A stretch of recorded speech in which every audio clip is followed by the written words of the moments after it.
الرجيم.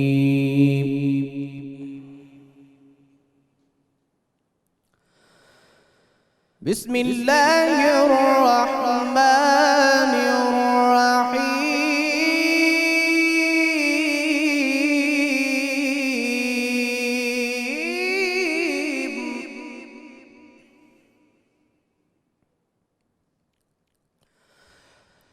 الرحمن علم القرآن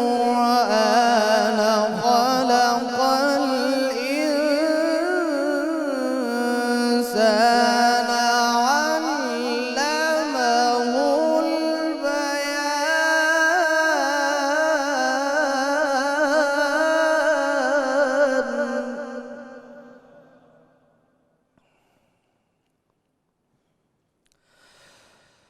الرحمن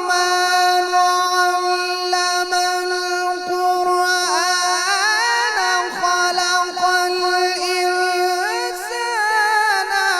علمه البيان. الشمس والقمر بحسبان والنجم والشجر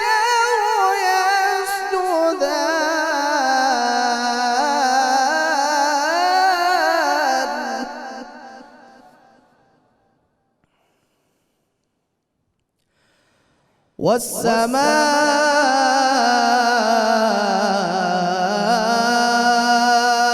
رفعها ووضع الميزان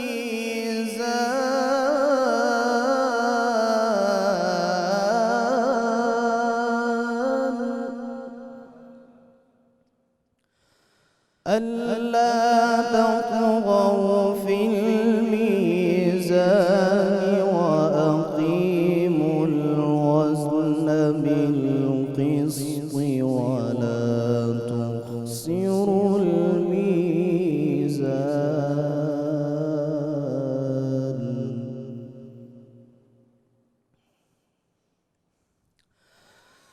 والسماء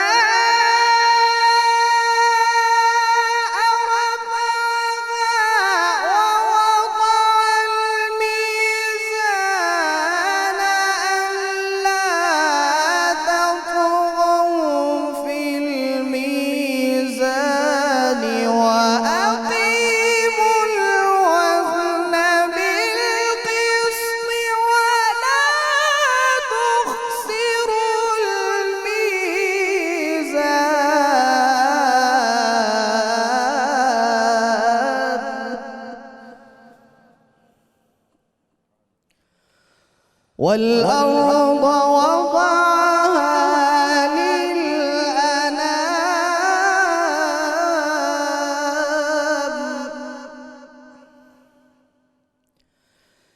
فيها فاكهة والنخل ذات الأكمام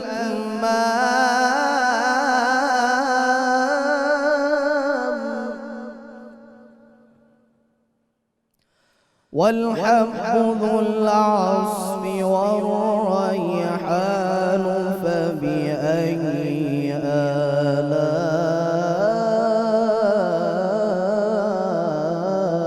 ربكما تكذبان.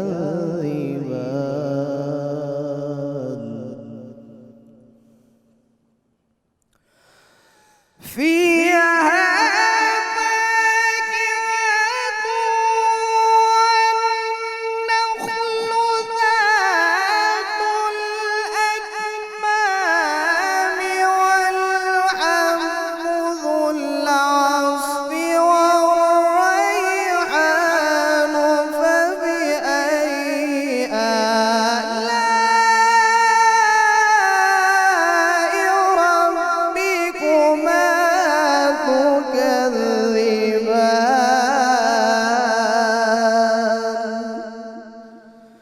صدق الله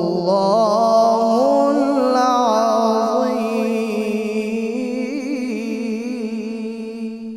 ماشاءاللہ جی، سبحان اللہ۔ ملک ممتاز قاری جناب قاری محمد ذیشان حنیف صاحب تلاوت کلام پاک سے ہمارے قلوب منور فرما رہے تھے۔ الحمدللہ رب العالمین والصلاة والسلام علی سید الانبیاء والمرسلین، اللہم صلی علی سیدنا و مولانا محمد وعلی آلہ واصحابہ وبارک وسلم وصلی علیہ۔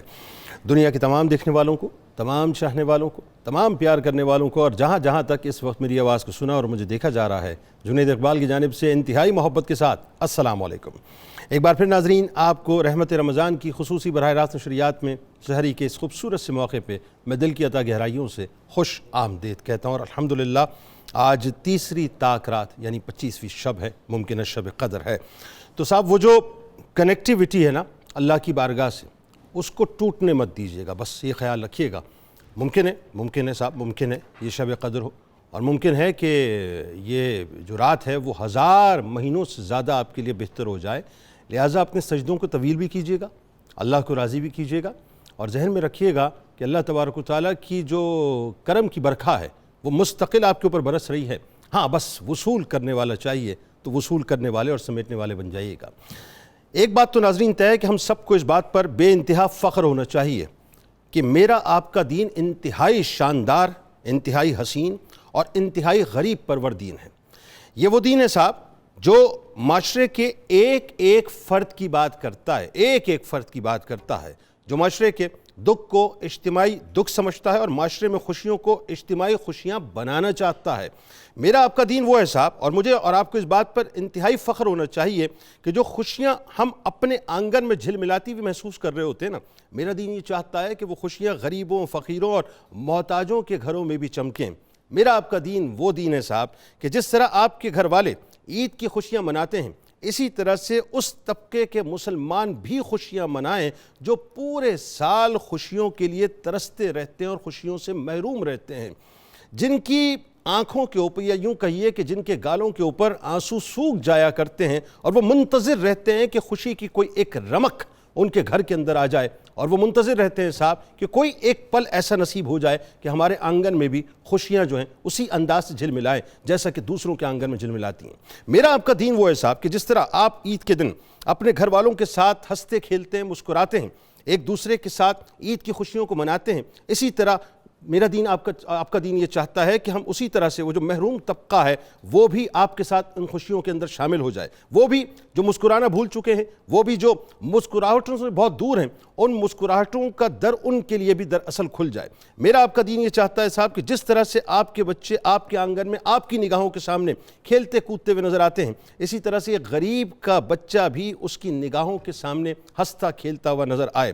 دین یہ چاہتا ہے صاحب کہ جس طرح آپ کے گھر میں عید کے دن اچھے پیارے پیارے سے پکوان بنتے ہیں، آپ کے بچے اپنی من پسند چیزیں لے کر آتے ہیں، اسی طرح سے کوئی بھی غریب کا بچہ اس نعمت سے محروم نہ رہے، اس کے والدین اس کو صرف دلاسے دے کے نہ سلائیں بلکہ ان کے گھروں کے اندر بھی وہ تمام تر نعمتیں موجود ہوں۔ میرا آپ کا دین یہ چاہتا ہے صاحب کہ معاشرے کا کوئی طبقہ بھی محروم نہ رہے۔ حضرت عمر بن عبدالعزیز رضی اللہ تعالیٰ عنہ ناظرین اختتام رمضان پر تمام شہروں میں ایک مراسلہ روانہ کرواتے تھے جس میں لوگوں کو استغفار اور صدقہ فطر کی باقاعدہ تاکید فرمایا کرتے تھے، کیونکہ صدقہ فطر بنیادی طور پر روزے دار سے سرزد ہونے والی کوتاہیوں کا ازالہ کرتا ہے، اور استغفار روزے میں واقع ہونے والی تمام کمیوں کی ازالے کا سبب بنا کرتا ہے۔ اور ساتھ یہ تلقین فرماتے تھے کہ آئے لوگوں، تم بھی اپنے جد امجد حضرت آدم علیہ السلام کی طرح اپنے رب کے حضور ان کلمات سے معافی مانگو کہ آئے ہمارے رب، ہم نے اپنی ذاتوں پر ظلم کیا ہے، اور اب اگر آپ معاف نہ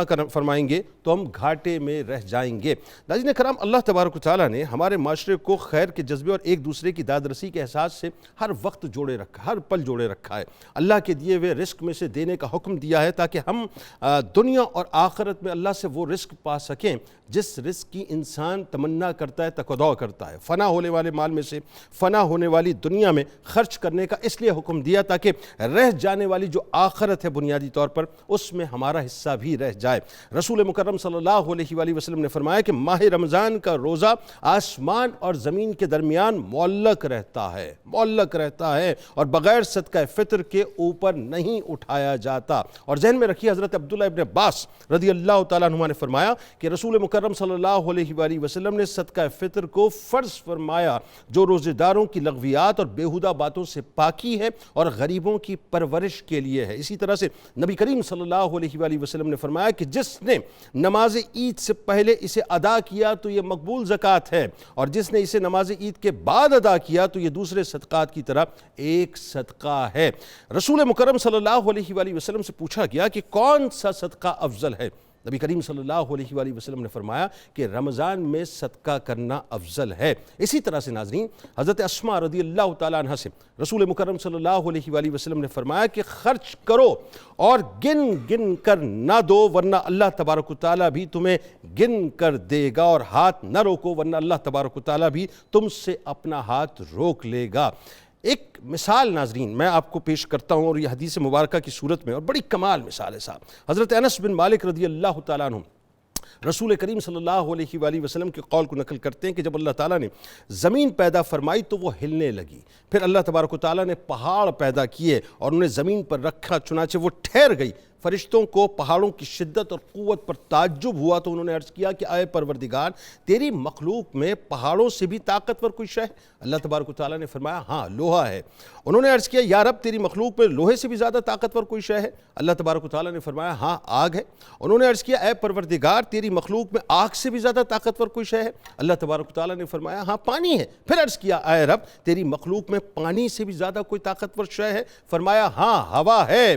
پھر پوچھا کہ اے پروردگار، کیا ہوا سے بھی زیادہ کوئی طاقتور مخلوق ہے؟ تو فرمایا ہاں، انسان ہے کہ وہ اپنے دائیں ہاتھ سے صدقہ دیتا ہے اور بائیں ہاتھ سے پوشیدہ رکھتا ہے۔ ناظرین کرام، صدقہ بہت کمال شے ہے صاحب، ذہن میں رکھیے گا، بہت کمال شے ہے۔ اللہ تبارک و تعالیٰ نے جب انسان کو یہ تلقین فرما دی نا، یعنی ایک آدمی نے کہا، اور وہ مثال بڑی زبردست ہے صاحب، آپ یہ دیکھیے کہ وہ ایسی ہے کہ ہمیں پتہ ہی نہیں ہوتا کہ ہمارا صدقہ بنیادی طور پہ کس وقت کس کی داد رسی کر دیتا ہے، کس کو کس گناہ سے محفوظ کر دیتا ہے۔ ہم جب کسی کے لیے کچھ کرتے ہیں، ہمیں معلوم ہی نہیں ہوتا صاحب کہ ہمارا دیا ہوا ایک روپیہ جو ہے کس کے کہاں کام آ جائے گا۔ خدا کی عزت و جلال کی قسم، اگر ہمیں صحیح پتہ چل جائے نا کہ صاحب یہ کس کام آیا ہے، ہم اپنی ساری دولت اللہ کی بارگاہ میں خرچ کر دیں۔ آج جتنی مہنگائی ہو چکی ہے، ذہن میں رکھیے گا، جتنی پریشانی ہے، جتنی غربت ہے، جتنا افلاس ہے، نوکریاں نہیں ہیں لوگوں کے پاس، لوگوں کے کاروبار تباہ ہو چکے ہیں۔ یعنی آپ سوچئے صاحب، یہ کہہ دینا ایک جملے میں بہت آسان ہے کہ 46% اس وقت مہنگائی جو ہے وہ اوپر چلی گئی ہے۔ آپ تصور تو کیجئے صاحب کہ زندگی اجیرن ہو گئی ہے۔ لوگ جو ہے وہ اس وقت کھانے پینے سے جو ہے وہ کھانا پینا تو بڑا یہ سمجھ لیجیے 3 وقت کا بہت ہی اعلیٰ عرفہ بات ہو گئی ہے۔ سانسیں لینا لوگوں کے لیے بڑا مشکل ہو گیا ہے، زندگی گزارنا بڑا مشکل ہو گیا ہے۔ خدا کی قسم، جن لوگوں کو اللہ تعالیٰ نے نعمتیں عطا کی ہوئی ہیں نا، یا جن کے آنگن کے اندر اس وقت بھی 2 وقت کی روٹی پکتی ہے، وہ شکر ادا کریں کہ پروردگار نے ان کو عطا کیا ہوا ہے۔ ورنہ ایسے بھی گھر ہیں کہ جن میں آج بھی صرف اور صرف ہنڈیاں ابلتی ہے اور ماں بچوں کو دلاسے دیتی ہے۔ ایک عجیب قسم پرسی کا عالم ہے، ایک عجیب ہیجان کی سی کیفیت ہے۔ یعنی اس وقت مفتی فاروق القادری صاحب ہمارے ساتھ موجود ہیں، اور یہ خلق خدا کی بڑی خدمت کرتے ہیں۔ ابھی ان کا انشاءاللہ میں تعارف کرواؤں گا۔ آج پہلی مرتبہ ہمارے ساتھ سحری کے پروگرام میں موجود ہیں۔ مجھے پتہ ہے کہ یہ بہت کام کرتے ہیں اس حوالے سے۔ آپ یقین مانیے ناظرین، لوگوں کی حالت یہ ہو گئی ہے کہ لوگ اپنے آنسو چھپاتے پھر رہے ہیں۔ سفید پوش افراد جو ہیں لوگوں کے سامنے سوال نہیں کر پا رہے، یعنی کوئی کسی کے سامنے اپنا ہاتھ نہیں پھیلا پا رہا۔ یہ صورتحال ہو گئی ہے صاحب کہ پتہ نہیں آگے جا کے کیا ہوگا، کہ ایسا نہ ہو خدا نہ خواستہ لوگ ایک دوسرے کے گریبان کو نوچیں۔ یعنی حضرت ابو ہریرہ، اب جو میں مثال آپ کے سامنے پیش کرنے والا ہوں اس کو توجہ سے سنیے گا، آپ کو اندازہ ہوگا صاحب کہ میرا پیسہ اللہ تعالیٰ کس کام میں لے لے اور کس کا کیا بھلا ہو جائے، خدا کی قسم ہمیں اندازہ ہی نہیں ہوتا۔ حضرت ابو ہریرہ رضی اللہ تعالیٰ عنہ سے روایت ہے، رسول اللہ صلی اللہ علیہ وآلہ وسلم نے فرمایا کہ ایک آدمی نے کہا کہ میں ضرور صدقہ کروں گا، چنانچہ وہ صدقہ کرنے کی غرض سے رات کو مال لے کر نکلا اور اس نے ایک چور کو اپنا مال دے دیا۔ صبح لوگ باتیں کرنے لگے کہ چور پر صدقہ کر دیا، تو وہ عرض گزار ہوا کہ اے اللہ، سب تعریفیں تیرے لیے ہیں، میں پھر ضرور صدقہ کروں گا۔ وہ پھر مال لے کے نکلا اور ایک بدکار عورت کو دے دیا۔ اب اسے کچھ نہیں معلوم، یعنی وہ نہیں جانتا کہ میں نے جو صدقہ دیا تھا وہ چور کو دیا تھا، اسے یہ بھی نہیں معلوم کہ میں نے جو صدقہ دے دیا وہ بدکار عورت کو دے دیا۔ صبح جیسے ہی وہ اٹھا، لوگ پھر چرچا کرنے لگے کہ آج رات بدکار عورت پر صدقہ کر دیا۔ اس نے پھر عرض کیا کہ اے اللہ، سب تعریفیں تیرے لیے ہیں، میں ضرور پھر صدقہ کروں گا۔ اب وہ مال لے کے نکلا تو اس نے ایک مالدار کو مال دے دیا۔ صبح پھر لوگ بات کرنے لگے کہ اس نے غنی پر صدقہ دے دیا، یعنی پہلے اس نے چور کو صدقہ دے دیا، اسے نہیں معلوم تھا، پھر ایک بدکار عورت کو دے دیا، پھر ایک مالدار کو دے دیا۔ پھر اس نے کہا اے اللہ، سب تعریفیں تیرے لیے ہیں، افسوس کہ چور، بدکار عورت اور غنی پر صدقہ کر بیٹھا۔ پھر اسے لایا گیا تو اس سے کیا کہا گیا آپ کو معلوم ہے؟ اس سے کہا گیا کہ تو نے جو چور کو صدقہ دیا، شاید وہ چوری کرنے سے رک جائے، شاید وہ چوری کرنے سے رک جائے۔ بدکار عورت کو تو نے جو صدقہ دیا شاید وہ بدکاری سے باز آ جائے، اور مالدار شاید عبرت حاصل کرے کہ اللہ تبارک و تعالیٰ نے اسے جو مال دیا ہے اس میں سے اسے خرچ کرنا چاہیے۔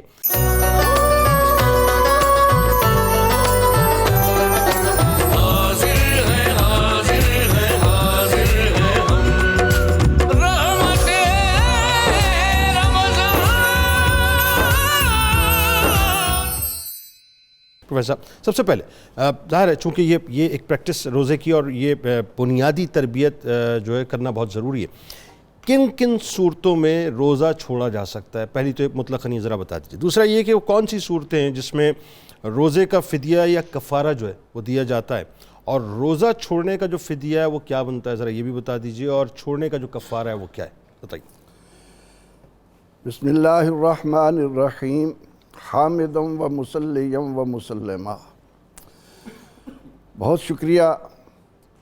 اس سے پہلے کہ میں یہ عرض کروں کہ روزہ کن صورتوں میں چھوڑا جا سکتا ہے، رب کریم کا شکر ادا کرتے ہوئے کہ مجھے اس دین کا پیروکار بنایا جس کو دینے والا رحمان و رحیم، لانے والے رحمت للعالمین، اور دین اسلام سلامتی، ایسا دین کہ دین اعتدال، جس میں تکلیف مالا یطاق کا تصور ہی نہیں ہے، اتنا خوبصورت دین کہ جو کام مجھ سے نہیں ہو سکتا اسلام اس کا مجھ سے تقاضا نہیں کرتا۔ اور انہی کا ذکر کرتے ہوئے کہ روزہ کن صورتوں میں چھوڑا جا سکتا ہے، قرآن نے اعلان کیا، یرید اللہ بکم اليسر ولا یرید بکم العسر، اللہ تمہارے لیے آسانیاں چاہتا ہے، مشکل نہیں چاہتا۔ سبحان اللہ، کیا بات۔ رحمت عالم صلی اللہ علیہ وسلم نے فرمایا کہ یسروا ولا تعسروا، اے میری امت آسانیاں پیدا کرو، مشکل پیدا نہ کرو، خوشخبریاں سناؤ، نفرتیں نہ دو۔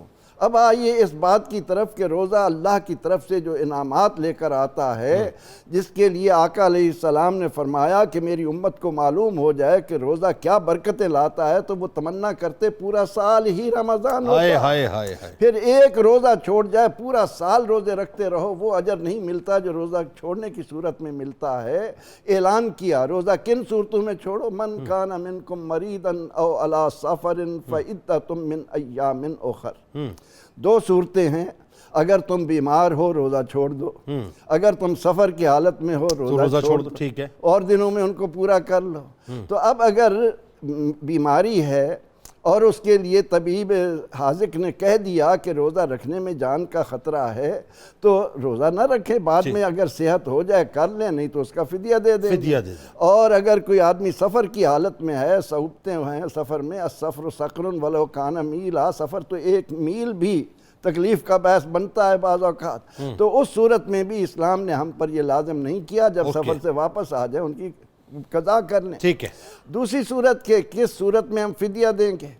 فدیہ کی صورت تو یہ ہے کہ ایک آدمی عمر کے اس حصے میں پہنچ چکا ہے کہ اب واپس جوانی کی طرف لوٹنے کی وہ نہیں ہے، اس قدر اس میں وہن آ چکا ہے، شیخ فانی کا لفظ اس کے لیے استعمال ہوتا ہے کہ اب اس کے ہمت آنے کی امید نہیں ہے، تو وہ روزے کا فدیہ دے، یعنی عمر اس کی زیادہ ہوئی، شیخ فانی سے مراد عمر زیادہ ہو گئی، یا یہ ہے کہ بیماری ایسی ہو گئی ہے، بیماری ایسی کچھ ریکور نہیں کر پائے، جس کی وجہ سے وہ اس قابل نہیں ہے، تو وہ روزے کا فدیہ دے گا۔ فدیہ صدقہ فطر کے برابر ہے، یعنی کم از کم 2 وقت کا ایک مسکین کے کھانا ہی اس سے بن جاتا ہے، صدقہ فطر کے برابر ایک فدیہ روزے کا قرار دیا گیا ہے، صدقہ فطر کی بھی آگے۔ اور کفارے کی صورت یہ ہے کہ انسان ناشکرہ بن کر، کفر ناشکری کو بھی کہتے ہیں، کفارہ مبالغے کا صیغہ ہے، انسان اس طرح ناشکرہ ہو جائے کہ نعمت ملی، روزہ رکھ لیا اور پھر جان بوجھ کر اس کو توڑ ڈالا۔ اوہو، اچھا۔ اس صورت میں اسلام نے کہا کہ اس کو اس ناشکری کی سزا دی جائے، اور اس کفارے کی صورت یہ بیان کی کہ یا تو مسلسل 2 ماہ روزے رکھے، یا غلام آزاد کرے، یا 60 مسکینوں کو کھانا کھلائے، یہ روزے کا کفارہ مقرر کیا گیا۔ لیکن یہاں پر یہ بھی عرض کرتا چلوں کہ بھول چوک میں کھانے پر کفارہ بھی نہیں، فدیہ بھی نہیں، بلکہ اسلام میں یہ سہولت دی۔ میں اس کو پڑھ کر طالب علم کے طور پر، ایک دینیات کے طالب علم کے طور پر حیرت میں ڈوب ڈوب جاتا ہوں کہ اے اللہ کس قدر تیرا کرم ہے۔ بتایا آقا علیہ السلام نے کہ اگر کوئی شخص روزے کی حالت میں کھا رہا ہے اور تمہیں معلوم ہے کہ یہ روزے سے تھا اور بھول کر کھا رہا ہے تو فرمایا گیا اس کو یاد بھی نہ دلاؤ، اچھا اس کو یاد بھی نہ دلاؤ، اسے اللہ کھلا رہا ہے۔ واہ کیا بات ہے بھائی، اور روزہ واہ کا واہ واہ جی ہاں، کیا کسی مذہب میں ایسی رحمتیں، ایسی برکتیں، ایسے اللہ تعالیٰ کے یہ زبردست انعامات ہے ہیں۔ تو روزہ جان بوجھ یعنی اس کر کو اللہ نے کھلایا، اس کا اللہ نے مطلب، کھلایا، اللہ کھلا رہا ہے۔ تو اللہ رب العزت کے ان انعامات کی روشنی میں تو دو صورتیں تو قرآن نے بیان کر دیں کہ ایک بیماری اور ایک اس کے بعد فدیہ اور کفارہ، اور اس صورت فدیہ کیا ہے؟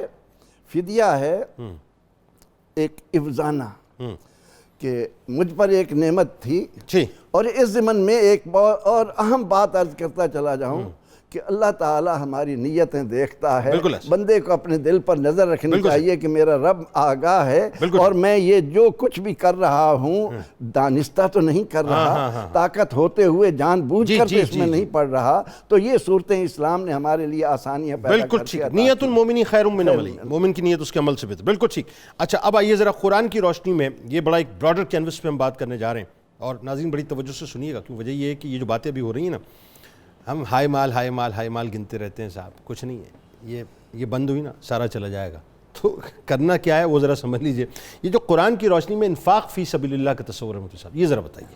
بسم اللہ الرحمن الرحیم۔ جنید صاحب، انفاق کا معنی ہے خرچ کرنا، ٹھیک، فی سبیل اللہ، اللہ کی راہ، اللہ کی راہ، ٹھیک ہے۔ جو مال آپ حلال کماتے ہیں اپنی محنت مشقت کے ساتھ، اس مال کو محض اللہ کی رضا اور خوشنودی کی خاطر غربا، مساکین، یتیم اور ضرورت مندوں پر خرچ کرنا، اسے کہتے ہیں انفاق فی سبیل اللہ۔ یہ ہمارے دین میں، قرآن میں اس کا حکم ہے۔ اللہ تعالیٰ نے ارشاد فرمایا یا ایھا الذین آمنوا انفقوا مما رزقناکم، اے ایمان والو تم خرچ کرو، واہ، اور سنو جو تم خرچ کر رہے ہو یہ کوئی تمہارا اپنا مال نہیں ہے، یہ ہم نے ہی تمہیں عطا کیا ہے، تو اس میں سے تم خرچ کرو۔ واہ واہ واہ۔ اچھا دوسری مقام پر جھنجھوڑا، فرمایا مالکم اللہ تنفقوا، تمہیں کیا ہو گیا ہے تم اللہ کی راہ میں خرچ ہی نہیں کرتے۔ تو ایک طرف فرمایا خرچ کرو، دوسری طرف جھنجھوڑا جا رہا ہے، اور تیسری جگہ پھر فرمایا وَمَا أَنفَقْتُم مِّن شَيْءٍ فَهُوَ يُخْلِفُهُ، جو بندہ یہ سمجھتا ہے کہ خرچ کرنے سے میرے مال میں کمی اور قلت ہوگی، اس کو سمجھایا جا رہا ہے کہ جو بھی تم خرچ کرو گے اس کے بدلے میں اللہ تمہیں اور عطا کر دے گا۔ کیا کہنا ہے، واہ، خرچ کرنے سے مال کم نہیں ہوگا بلکہ مال بڑھے گا۔ واہ۔ پھر ایک اور مقام پر بندے کی ذہنی تربیت کرتے ہوئے اور اس کے یقین اور ایمان میں اضافہ کرنے کے لیے یوں ارشاد فرمایا کہ من ذا الذی یقرض اللہ قرضا حسنا فیضاعفہ لہ اضعافا کثیرا، اللہ، فرمایا کون ہے جو اللہ کو قرض حسنا دے، اللہ تو اللہ اسے کئی گنا بڑھا چڑھا کر واپس کر دے گا۔ آئے ہائے ہائے ہائے ہائے۔ یہ دراصل ایک تمثیل کے ذریعے سے بندے کو یقین دلایا گیا ہے کہ جو تم اللہ کی راہ میں کسی ضرورت مند کو دے رہے ہو، یہ یوں سمجھ لو تم اپنے رب کو قرض دے رہے ہو، آئے ہائے، اور قرض کا واپس ملنا اس کی ذات سے یقینی ہے، اور جب وہ تمہیں واپس دے گا تو وہ کئی گنا بڑھا چڑھا کر دے گا۔ کیسا کریم ہے نا، وہ مال بھی اسی کا، دیتا بھی وہی ہے، خرچ بھی وہی کرواتا ہے، پھر اس کے بعد جو ہے وہ قرض سے نہ مانگتا ہے، پھر دوبارہ جو بڑھا کے دے دیتا ہے۔ اچھا اب کرم ہی کرم، اور کیا اس کا۔ اب یہاں پر یہ بھی غور فرمائیے کہ اضعافاً کثیرہ کی کوئی لمٹ نہیں ہے کہ وہ واپس کتنا عطا کرے گا۔ یہ بھی صحیح ہے، کوئی لمٹ نہیں، یہ تو یقینی ہے کہ واپس ملنا ہے۔ بالکل ٹھیک ہے۔ اب بندے کا جس قدر اپنے رب پر بھروسہ ہے، واہ واہ، اس کی رضا کا نور ہے، اللہ تعالیٰ اس بندے کی اخلاص، اس کی نیت و ارادہ کے مطابق بڑھا چڑھا کر واپس دیتا ہے۔ سبحان اللہ۔ اور جنید صاحب ہماری آنکھوں کے سامنے ایسے کئی لوگوں کی مثالیں موجود ہیں جو ہم سوسائٹی میں ارد گرد دیکھیں تو ہمیں نظر آتی ہیں کہ جنہوں نے اللہ کی راہ میں دینا شروع کیا واہ واہ واہ اور ان کا مال بڑھا. واہ واہ اور میں یہ دعوے سے کہتا ہوں روئے زمین پر کوئی شخص اللہ کی راہ میں دینے سے غریب نہیں ہوا. غریب نہیں ہوتا، امیر ہوتا ہاں یہ ضرور ہے کہ اس کا مال بڑا ہے. واہ.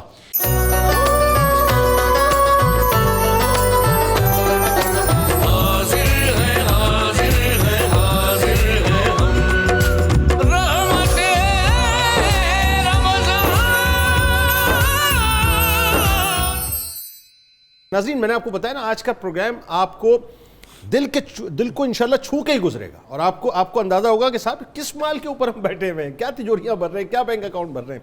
خرچ کریں اللہ کی راہ میں صاحب. پاکستان کے اندر جو لوگ اس وقت مسائل سے گزر رہے ہیں آپ کو اندازہ ہی نہیں ہے صاحب کہ لوگ کتنی دعائیں آپ کو دیں گے. ذرا آئیے ڈاکٹر صاحب آپ بتائیے احادیث مبارکہ کی روشنی میں بتائیے انفاق فی سبیل اللہ کا تصور کیا ہے؟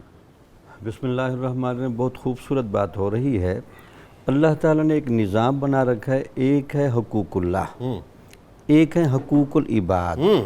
اور حقوق العباد کا جنید صاحب ایسے سمجھیں 80% جو حصہ ہے نا وہ مال سے متعلق ہے. اچھا. اس وجہ سے کہ حقوق العباد اب جب بھی ادا کرنے نکلیں گے تو اسباب کے طور پر مال کی ہر جگہ ضرورت پڑتی ہے. اللہ. تو اس کی بڑی فضیلت اس وجہ سے ہے. حضرت ابو موسیٰ اشعری رضی اللہ تعالیٰ عنہ کہتے ہیں کہ حضور نبی اکرم صلی اللہ علیہ وسلم نے ہمیں صدقہ کی اور انفاق فی سبیل اللہ کی وسعت بھی سمجھائی. واہ. تم صرف یہ نہ سمجھو کہ مال کا ہی صدقہ کرنا ہوتا ہے، بلکہ اس میں آپ نے 3-4 حصے بتائے. وہ کیا؟ آپ نے فرمایا کہ ہر مسلمان کو مال سے صدقہ دینا چاہیے. صحابہ نے عرض کی یا رسول اللہ اگر کسی کے پاس مال نہ ہو تو پھر آپ نے فرمایا کہ اس موقع پر کما کے پھر اس میں سے تھوڑا سا حصہ دے دے. چلو پہلے نہیں تھا اب آ گیا اس میں سے دے دے. عرض کیا کہ یا رسول اللہ وہ بھی اگر کوئی نہ کر سکے تو آپ نے کہا اپنے جسمانی طاقت سے کسی کی مدد کر دے. یعنی کسی کا بوجھ اٹھا کر پہنچا دے. واہ. کسی کی ضروریات بازار سے لا کے دے دے. کیا اچھی بات. یہ بھی صدقہ ہے. واہ. اس کے علاوہ کسی نے کہا یا رسول اللہ اگر کوئی ایسا نہ کر سکے تو آپ نے فرمایا اس کو کوئی نیکی کی بات بتا دے. یہ بھی صدقہ ہے. ٹھیک. تو پوچھا کہ یا رسول اللہ کوئی یہ بھی نہ کر سکے کسی کو برائی کی جگہ جانے سے واپس لے آئے. واہ واہ واہ. تو گویا کہ انفاق فی سبیل اللہ کا اور صدقہ کا مفہوم یہ نہیں کہ کوئی یہ سمجھے بھئی میرے پاس مال و دولت نہیں تو میں صدقے کے اس دائرے کے ثواب میں کیسے آؤں گا. تو اچھی بات کرنا، برائی سے روک دینا، ٹھیک ہے، اپنی جسمانی طاقت سے ٹھیک ہے، علماء کا نیک باتیں پھیلا کر یہ بھی صدقے کے درجے میں آتا ہے. سبحان اللہ. اسی طرح حضور نبی اکرم صلی اللہ علیہ وسلم کا دیکھیں جنید صاحب 7 بندوں کو عرش کا سایہ نصیب ہوگا. واہ واہ. کتنے کم تعداد ہے. واہ واہ. ان میں اس بندے کو بھی کھڑا کیا جائے گا جو چھپ کر صدقہ دیتا رہا. واہ. وہ اس طرح صدقہ دیتا رہا کہ اس کا دایاں ہاتھ صدقہ دیتا تھا تو اس کے بائیں ہاتھ کو بھی علم نہیں ہوتا تھا. اللہ. تو اس بندے کو جو عبادت گزار یعنی جہاں تہجد گزار بندے کھڑے ہوں گے، جہاں اپنی جوانی کی حفاظت کرنے والے عادل حکمران کھڑے ہوں گے، وہاں سخی کو کھڑا کیا جائے گا. وہاں سخی بھی کھڑا ہوگا. اللہ اکبر. اسی طرح حضور نبی اکرم صلی اللہ علیہ وسلم نے یہ جو آپ نے بہت خوبصورت بات کی یعنی صدقہ دیتے ہوئے ایک تو ہے نا صدقات واجبہ یا فرائض ان کا تو ایک پیمانہ ہے، لیکن ویسے صدقہ دیتے ہوئے معاشرے میں آپ کو کردار کی طرف دیکھنے کی ضرورت نہیں. آپ کو اگر غیر مسلم بھی مل گیا ہے اس کو بھی صدقہ دے دیں. اچھا. اس کو بھی انفاق کریں. اچھا. وہ انسانیت کے ناطے اچھا کیونکہ بنیادی حقوق اس کے ساتھ بھی لگے ہوئے ہیں. اچھا. اگر وہ بھی مل جائے تو اس کو بھی صدقہ دیں. یعنی چیریٹی ہم دے سکتے ہیں. چیریٹی دیں. جس طرح آپ نے شروع میں بات کی زانی کو دے دیا، چور کو دے دیا، اس کو بھی پسند کیا گیا کہ آپ لوگوں کے کردار کی طرف نہ جائیں، صرف لوگوں کی ضروریات کو پیش نظر رکھیں اور آپ ایک جذبے کے ساتھ یہ کام کرتے ہو. تفریح کو ذرا سائڈ پر رکھ دیں. اچھا اب ذرا یہاں ایک سوال پیدا ہو گیا. بہت سے آپ کے پاس مانگنے والے ایسے آتے ہیں کہ آپ ذرا ان کا ایک انالیسس کرتے ہیں کہ صاحب میں اس کو دوں کہ نہ دوں. دیا جا. آپ ایک تذبذب میں رہتے ہیں میں دوں کہ نہ دوں، یہ لینے والا ہے کہ نہیں، یہ میرٹ پہ اترتا ہے کہ نہیں اترتا. تو یہاں پیمانہ پھر کیا رکھیں گے ہم دیتے وقت؟ اصل میں ایک تو یہ نا اگر آپ کو معلوم ہو گیا کہ یہ عادی ہے، پہلے سے معلوم ہے، یا یہ جو لیتا ہے اس کے معاملات ٹھیک نہیں ہے، ٹھیک ہے، یہ پیسے اڑاتا ہے، اوکے، پھر تو آپ رک سکتے ہیں، ٹھیک ہے۔ لیکن ایک بندہ پہلی دفعہ آپ سے رینڈملی آپ کے پاس اور آپ کو کوئی پتہ نہیں، ہاں، تو آپ کو شریعت تجسس کی اجازت نہیں دیتی۔ اوکے، یعنی رینڈملی اگر کوئی آ گیا تو آپ تجسس نہ کریں، تجسس نہ اللہ کے کریں، نام پہ آپ اللہ کے نام پر ٹھیک ہے۔ اسی طرح حضور نبی اکرم صلی اللہ علیہ وسلم نے یہاں تک بھی فرمایا کہ جس طرح یہ انسانی اعضاء ہے نا، ٹھیک ہے، ہر عضو پر حصہ ہے، ہاں، ہاتھ کا اپنا صدقہ ہے، زبان کا اپنا، سر کا اپنا، جی، پاؤں کا اپنا، اسی طرح معاشرے میں جتنے بھی لوگ ہیں نا، آپ اگر کہتے ہیں کہ مجھے صدقے کا ثواب ملے، ہر بندے کو وہ درجہ دیں جس کا وہ حقدار ہے، ٹھیک ہے، عزت کا حقدار ہے اس کو عزت دے دیں، تکریم کا حقدار ہے تکریم دے دیں، چھوٹا بچہ نظر آ گیا شفقت کا حقدار ہے اس پر شفقت کا ہاتھ رکھ دیں۔ اچھا سر، تو آپ کو انفاق صدقے فی کا سبیل اللہ کا تصور جو سرکار مدینہ صلی اللہ علیہ وآلہ وسلم نے دیا، سرکار جس قدر سخاوت فرمایا کرتے تھے، ذرا اس روشنی میں بھی ہمیں بتائیے نا کہ رسول کریم صلی اللہ علیہ وآلہ وسلم کی سخاوت، ان کا بانٹنا، ان کا انفاق کرنا اللہ کی راہ میں، اور پھر وہی بات ہے کہ ان کے جو پیروکار، ان کے جو صحابہ بنے، وہ بھی کمال صاحب مطلب انفاق کے اس لیول پہ تھے کہ جہاں پہ ہم تصور بھی نہیں، جیسے ایک مثال ابھی مفتی صاحب نے پیش بالکل ٹھیک جی، دیکھیں اس میں حضرت عائشہ صدیقہ رضی اللہ تعالیٰ عنہ کی یہ گواہی دیکھیں جنید صاحب،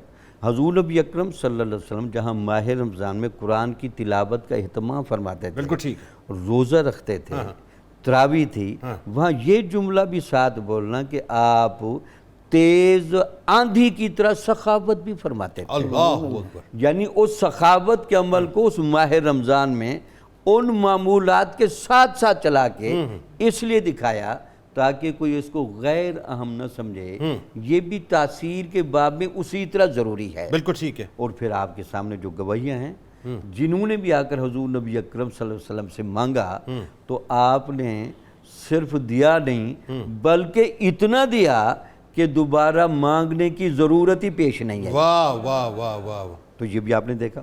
اس کے علاوہ حضور نبی اکرم صلی اللہ علیہ وسلم نے صحابہ کو جب بھی دین کے نام پر، جہاد کے نام پر، افلاس کو دور کرنے کے نام پر، بلکہ اس میں اگر اس صدقے کے اس وسیع تناظر مواخات مدینہ میں صحابہ جس انداز سے قربانی کا جذبہ پیش کر رہے تھے تو تاریخ اس کی مثال پیش کر سکتی ہے کہ صرف اپنے بھائی مہاجرین کی مالی امداد چونکہ کفالت نہیں ہے تو اس کے لیے جو صحابہ ان کو گھروں میں جس انداز سے لے کے جا رہے تھے اور ان کی خدمت کر رہے تھے، اس میں اگر آخری بات کر دیں حضور نبی اکرم صلی اللہ علیہ وسلم پر مال خرچ کرنے میں جو سیدنا صدیق اکبر کا وہ جو غزوہ تبوک کا مال ہے اس کی کیفیت کو تو ذرا کریں، کیا کیف آور بات ہے کہ آپ اپنے گھر کا سارا مال لا کے رکھ دیتے ہیں، جب مال لا کے رکھتے ہیں اس کی قبولیت چیک کریں، جبرائیل علیہ السلام اللہ تعالیٰ کی طرف سے سلام بھی لے کے آتے ہیں اور کہتے ہیں کہ اللہ تعالیٰ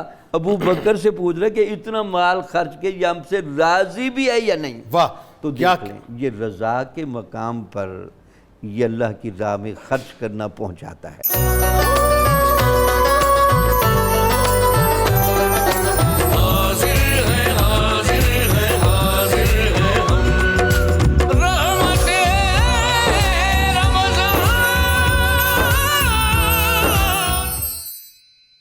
معافی چاہتا ہوں پروفیسر صاحب، آپ بات کا آغاز کیجیے، صدقات کے حوالے سے ذرا بتائیے لوگوں کو صدقات کی اقسام، تھوڑا سا صدقات کی اہمیت قرآن و حدیث کی، معاف کیجیے گا مجھے قرآن۔ جنید اقبال صاحب، صدقات کی جہاں تک اقسام کا تعلق ہے، کچھ صدقات فرض ہیں، کچھ صدقات واجب ہیں، کچھ صدقات نافلہ ہیں۔ صدقات یہ ہیں کہ اللہ کی رضا کی خاطر اس کا دیا ہوا مال طیب اور طاہر، اس نے جو ہمیں دیا، جو ہمارے لیے زمین سے نکالا، اس میں سے ہم خرچ کریں۔ جب اقسام کی طرف آتے ہیں تو زکوٰۃ صدقات فرض میں ہے۔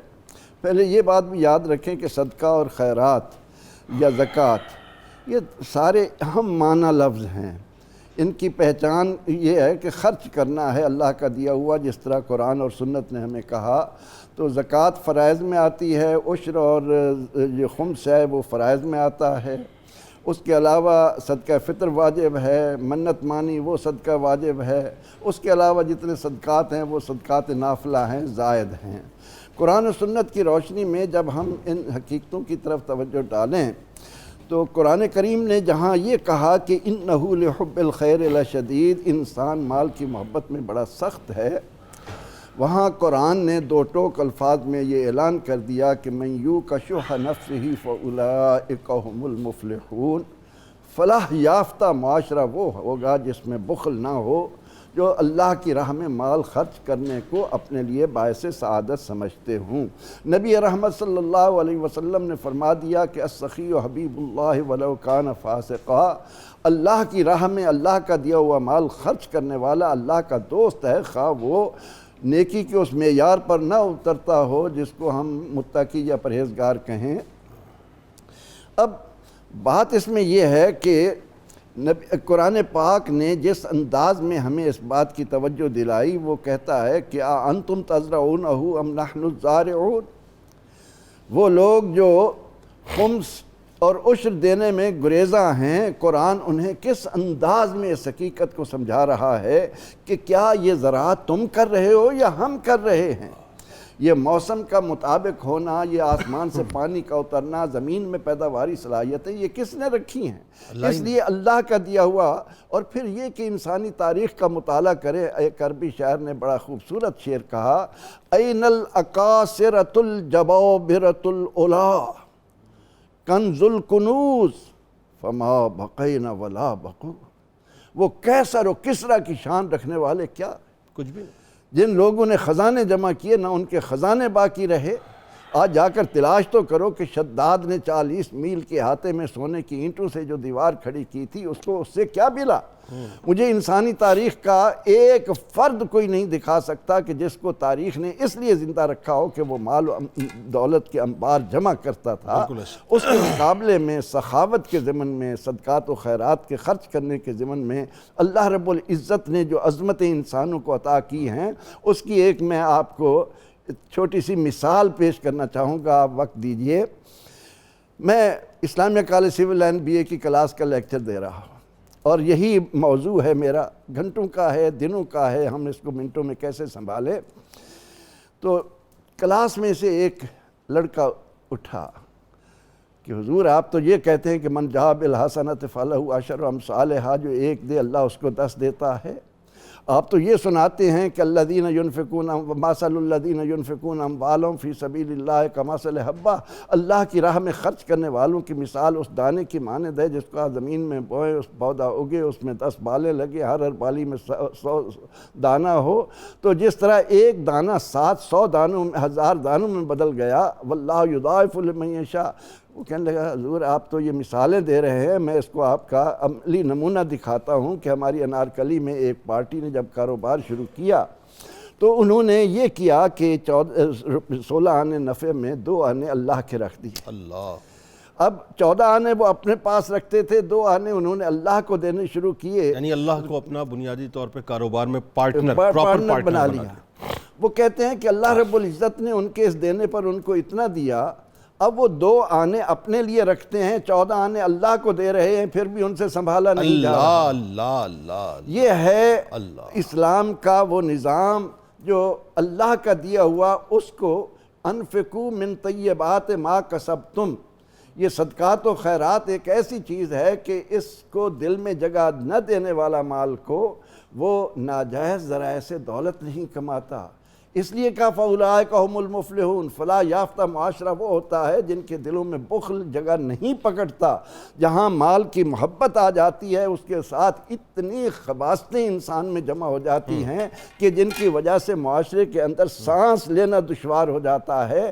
پروردگار عالمین نے قرآن پاک میں جگہ جگہ، ابھی ہم مثالیں بیان کر رہے تھے صحابہ اکرام رضوان اللہ علیہ مجمعین کی، عشرہ مبشرہ میں سے 5-6 کے قریب وہ صحابہ ہیں جنہیں اللہ رب العزت نے اتنا دیا سنبھالا نہیں جاتا تھا۔ اور آپ دیکھیں عبد الرحمن بن عوف 1000 آدمی کام کر رہے، جتنا آتا تھا اللہ کی راہ میں کمال مثال ہے۔ اچھا اب آئیے ذرا صدقہ فطر کیا ہے، کیونکہ ظاہر اب عید قریب ہے، اس کی اہمیت کے بارے میں بتائیے، اس کی ادائیگی کی جو شرائط اور مسائل بھی بتائیے۔ حدیث شریف میں فرمایا گیا ہے کہ صدقۃ الفطر طہرۃ للصائم من اللغو والرفث وطعمۃ للمساکین او کما قال علیہ السلام، کہ صدقہ فطر تم روزے دار کے لیے رمضان کے روزوں میں جو کوتاہی رہ گئی تھی، مثلا روزہ رکھ کر کوئی لغو بات کر لی، کوئی بیہودہ عمل سر انجام پا گیا، تو یہ صدقہ فطر ان تمام لغویات کو زائل کرنے کا باعث بنتا ہے، آئے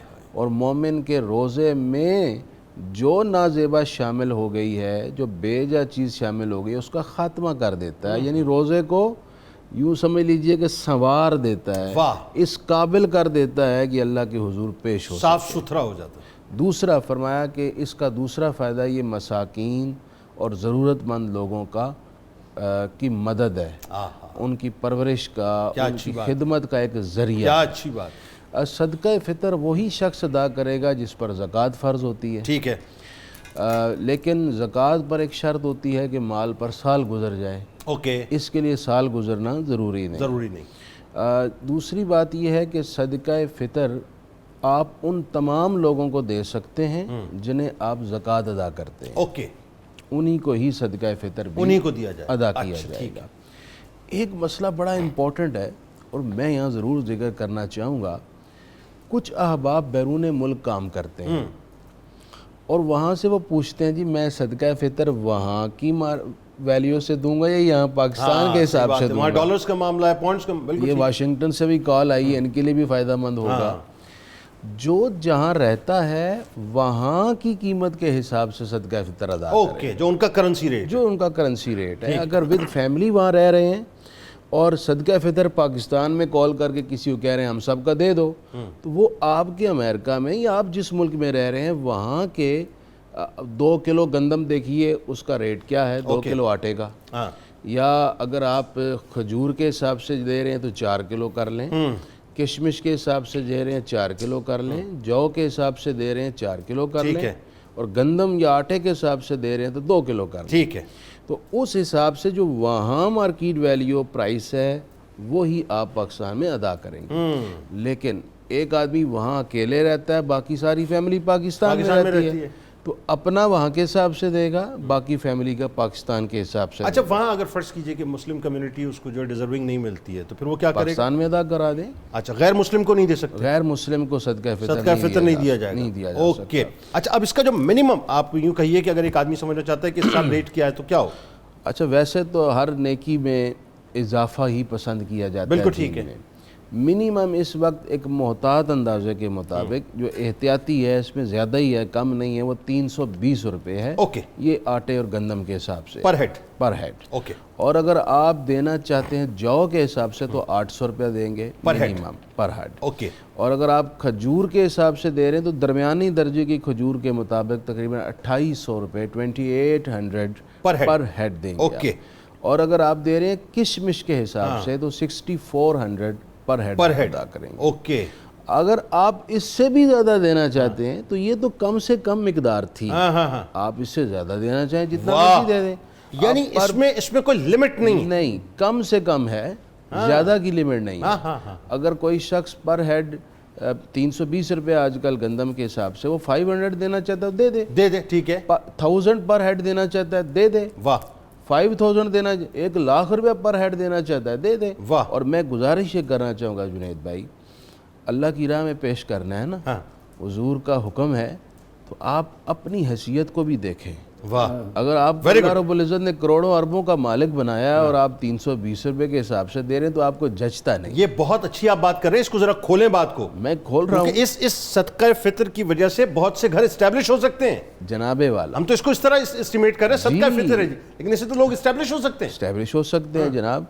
آپ رمضان شریف کے اندر ہی کوشش کریں کہ سب سے پہلے آپ اپنے رشتہ داروں کو دیکھیں، پھر اپنے اڑوس پڑوس کو دیکھیں، اہل محلہ کو دیکھیں، اپنے جان پہچان والوں کو دیکھیں، عامات الناس کو دیکھیں، اور اس کو اپنی حیثیت کے مطابق زیادہ صدقہ فطر کی مد میں دیں۔ اور اس کو یہ بتانے کی ضرورت بھی نہیں کہ میں صدقہ فطر دے رہا ہوں، آپ ایسے گفٹ کر کے اسے دے سکتے ہیں، آپ کی نیت کے اندر صدقہ فطر ہونا چاہیے، تو آپ اس کو ادا کیجئے تاکہ وہ عید کی خوشیوں میں بھرپور شریک ہو سکے۔ اور ایک بہت اہم بات یہ بھی ہے کہ صدقہ فطر کے لیے عام طور پر یہ سمجھا جاتا ہے کہ جب آپ عید کے لیے نکلیں گے تب ہی ادا کرنا ہے، ارے بھائی آپ رمضان شریف کے اندر بھی ادا کر سکتے ہیں، بلکہ رمضان شریف سے پہلے بھی کوئی دینا چاہے وہ بھی دے سکتا ہے۔ واہ واہ واہ، اور ابھی تو آخری عشرہ چل رہا ہے، عید قریب ہے، لوگوں کو فوراً دینا ضرورت ہے، آپ فوراً دیجیے۔ بالکل، اس کے بعد تو پھر تاکہ اگر لوگ وہ نماز کے شریک بعد دے عید تو ہو وہ صرف صدقہ ہی کاؤنٹ ہوگا نا، پھر وہ صدقہ فطر کاؤنٹ نہیں ہوگا۔ صدقہ فطر نماز سے قبل ہے، قبل ہے، اس کے بعد محض صدقہ صدقہ کہلائے گا، لیکن آپ کا وجوب ادا ہو جائے۔ بالکل ٹھیک۔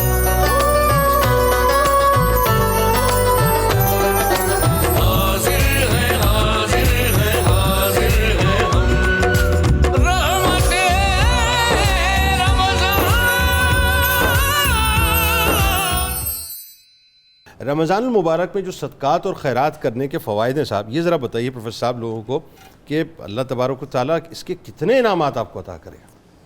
پروردگار عالمین نے اس ماہ مبارکہ میں اپنے بندوں کے لیے جو انعامات رکھے ہیں، ان کی بنا پر انسان اپنے دل میں اس بات کو مد نظر رکھتے ہوئے کہ فاستبقوا الخیرات، نیکیوں میں آگے سبقت لو، تزودوا، زاد راہ جمع کرو، تو اس لیے وہ رجب میں، شعبان میں، رمضان میں، خصوصاً رمضان المبارک میں، اب ہم جب یہ کہتے ہیں کہ جب ہم یوں دے رہے ہوتے ہیں تو لینے والے کو اندازہ ہو کہ یہ اللہ کی طرف سے آ رہا ہے، میں حدیث مبارکہ کی روشنی میں جنید صاحب ایک ایسی بات عرض کرنے لگا ہوں جناب کہ جناب اللہ رب العزت فرماتا ہے کہ جب میرا بندہ زمین پر کسی ضرورت مند کو دیکھ کر اس کے ہاتھ میں کچھ دیتا ہے تو فرمایا پہلے میرے ہاتھ میں آتا ہے، ہائے ہائے ہائے، پہلے میں لیتا ہوں پھر اپنے بندے کو دیتا ہوں۔ کیسا پروردگار ہے، کیسا پروردگار ہے، ہائے ہائے ہائے۔ اور قیامت کے دن اللہ رب العزت فرمائے گا کہ اے میرے بندے، میں بھوکا تھا، میں نے تجھ سے کھانا مانگا، تو نے کھانا نہ دیا، میں نے تجھ سے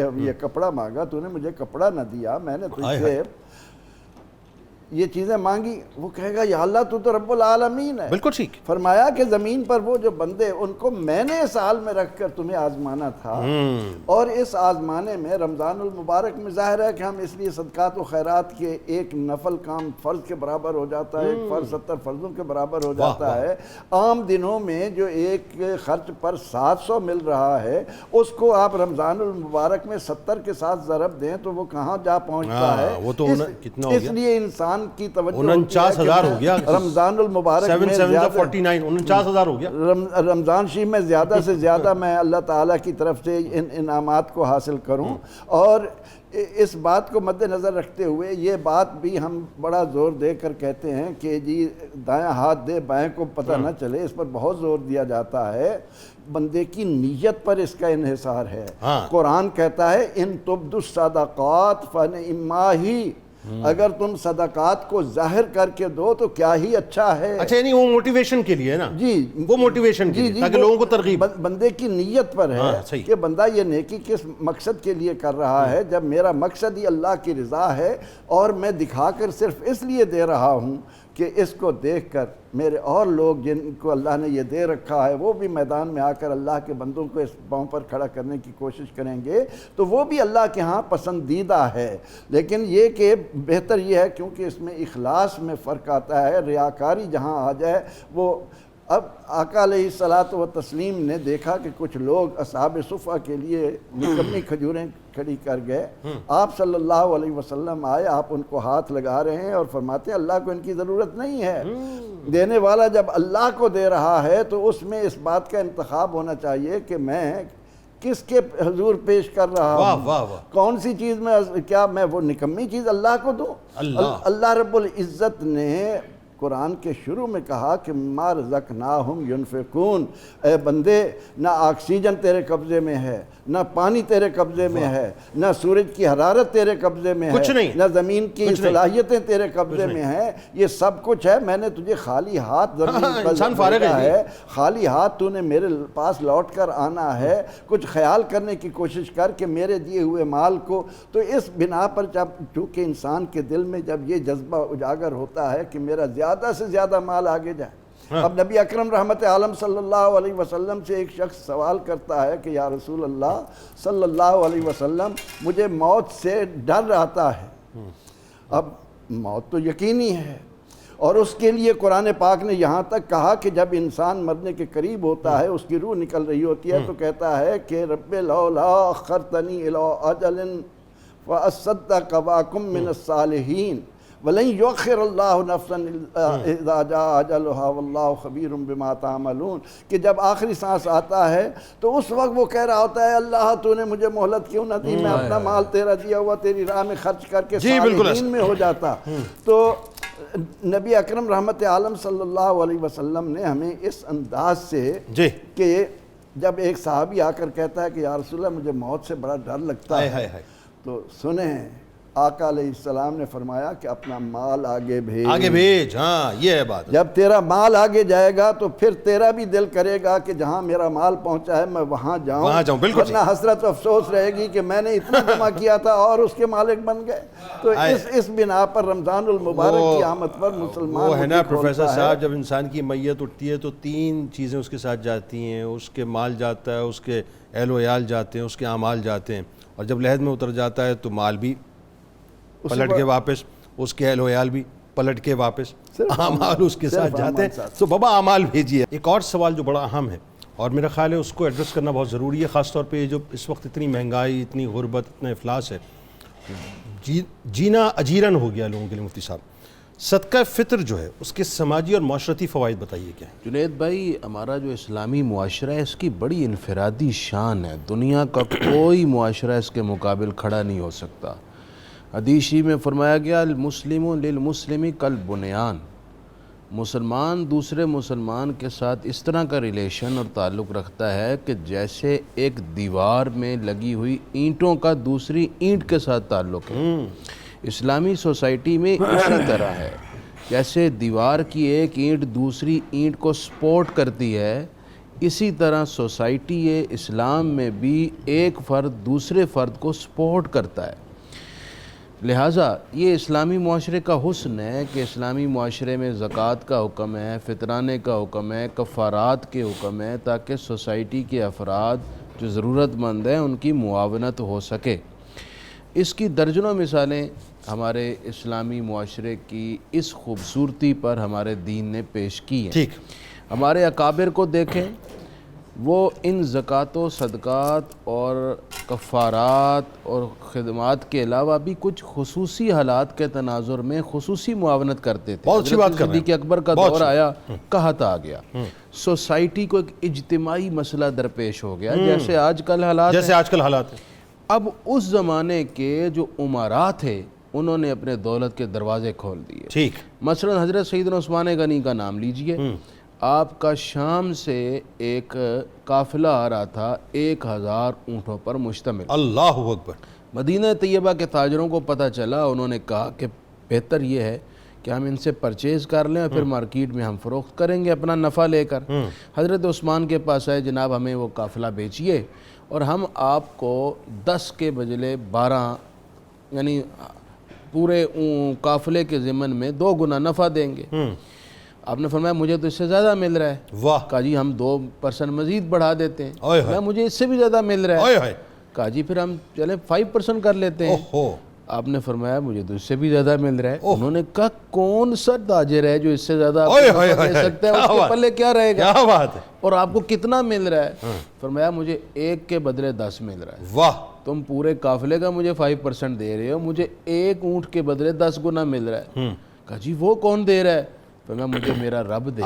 سبحان اللہ۔ آپ نے 1000 اونٹوں پر لدا ہوا سارا غلہ، اجناس اللہ کی راہ میں اور اشیائے خرد و نوش کی تمام اجناس کو اللہ کی رضا کے لیے لوگوں میں یوں ہی تقسیم کر دیا۔ کیا بات۔ یہ وہ جذبہ تھا جس نے ہر دور میں سوسائٹی کے غرباء کو سپورٹ کیا۔ آج ان خصوصی حالات کے تناظر میں درخواست کروں گا عمراء سے، آپ اپنے للے تللے ہی تھوڑا سے کم کر لیں، اپنی عیاشی کو تھوڑا سا ہی کم کر لیں، تو آپ کا اجتماعی طور پر اتنا پیسہ بہت کنٹریبیوشن جمع ہوگا کہ اس سے بہت زیادہ لوگوں کی بہت کنٹریبیوشن۔ اور صدقہ فطر وہ جو آپ نے ابتدا میں بات کی تھی نا کہ بالکل لیسٹ لیول پہ جا کے 350 روپے پر ہیڈ نہ دیں، بلکہ اس کا جتنا اپر لیول پہ جا سکتے ہیں اس طرح سے ڈسٹریبیوٹ۔ بہت صحیح۔ اچھا آخر میں ذرا ڈاکٹر صاحب مجھے یہ بتائیے، اسلامی تعلیمات ظاہر ہمارے سامنے واضح ہیں، قرآن پاک کو اٹھا لیں، احادیث کو اٹھا لیں، سرکار علیہ السلام کی آپ جو ہے پوری حیات طیبہ کو اٹھا لیں، صحابہ کو اٹھا لیں، دوسروں کے لیے خیر پیدا کرنے کا جو تصور ہے یہ بیسکلی اسلام نے دیا ہے، اس تصور کے بارے میں بتائیے۔ بسم اللہ الرحمن الرحیم۔ ایک حدیث مبارکہ کی روشنی میں بیان کروں گا۔ حضور نبی اکرم صلی اللہ علیہ وسلم نے فرمایا کہ اسلام کا حسن دو جگہوں پر تو بڑا ظاہر ہوتا ہے۔ وہ ایک جب آپ السلام علیکم کو پھیلاتے ہیں تاکہ ہر مسلمان دوسرے مسلمان کو سلامتی بھیج رہا ہے، اور دوسرا لوگوں کو جب آپ کھانا کھلاتے ہیں، واہ، تو یہ جو کھانا کھلانا ہے اور سلام پھیلانا ہے، اس کا بنیادی مقصد کیا ہے؟ جنید سے مسلمان کو معاشرے میں ہونا اس طرح چاہیے کہ اس کی انسانی ہمدردی اور اس کا باڈی جسٹر ایسا ہونا چاہیے کہ ہر بندہ اس سے اپنا دکھ درد شریک کرے، کیا اچھی بات ہے، اس سے بات کرے، واہ، یار مجھے یہ مسئلہ ہے، میں اس الجھاؤ میں ہوں، اس پریشانی، ہم نے اپنے مزاج اتنے کنجسٹڈ کر لیے ہیں کہ اگلا بندہ بات کرتے 100 دفعہ سوچتا بالکل صحیح ہے بات، یار اس سے بات کی جائے یا نہ کی جائے، راز ظاہر کر دے گا۔ ایک مسلمان کو اتنا خیر خواہ ہونا چاہیے، آپ کا دشمن بھی آ کر آپ سے مشورہ کرے۔ خیر الناس من ينفع الناس، بہترین انسان وہ ہے جس کا وجود انسانوں کے لیے مفید ہے۔ لیکن حضور نبی اکرم صلی اللہ علیہ وسلم کی رحمت للعالمین کا جو ٹائٹل ہے اس کا مظاہرہ تو آگے مسلمانوں نے کرنا ہے۔ بالکل ٹھیک ہے، وہ آپ کے نبی اگر سب سے زیادہ رحمت بانٹتے رہے واہ، تو آج جب رحمت بانٹنے کا موقع آیا یہ موقع، تو اس وقت آپ کہاں تھے؟ یہ موقع، آپ صرف زبان سے ہی کہتے رہے یہ موقع ہے، جی میں رحمت للعالمین کا امتی ہوں، جناب ان کی رحمت کے سائے میں کھڑے ہو کر جب آپ رحمت بانٹیں گے تو وہ کملی والا آپ کو کس نگاہ سے دیکھا؟ کیا بات بھائی، 282 روپے لیٹر پیٹرول ہو گیا ہے، بات یہ ہے 150 روپے سے اوپر جو آٹا ہو گیا، 200 روپے سے اوپر دودھ ہو گیا، ایک غریب آدمی کو تو میسر ہی نہیں ہے۔ مطلب آپ سوچئے کہ شیر خورما جو ہے وہ ایک انٹرٹینمنٹ ہوتی ہے عید کے موقع پہ، غریب آدمی اب اس کا بھی تصور گھر میں نہیں کر سکتا، لیکن اگر آپ کے توسط سے کچھ پہنچ جائے گا تو کم از کم وہ اپنی عید تو منا پائے گا، عید بنا پائے گا۔ بالکل ٹھیک، بہت شکریہ آپ تینوں احباب کا۔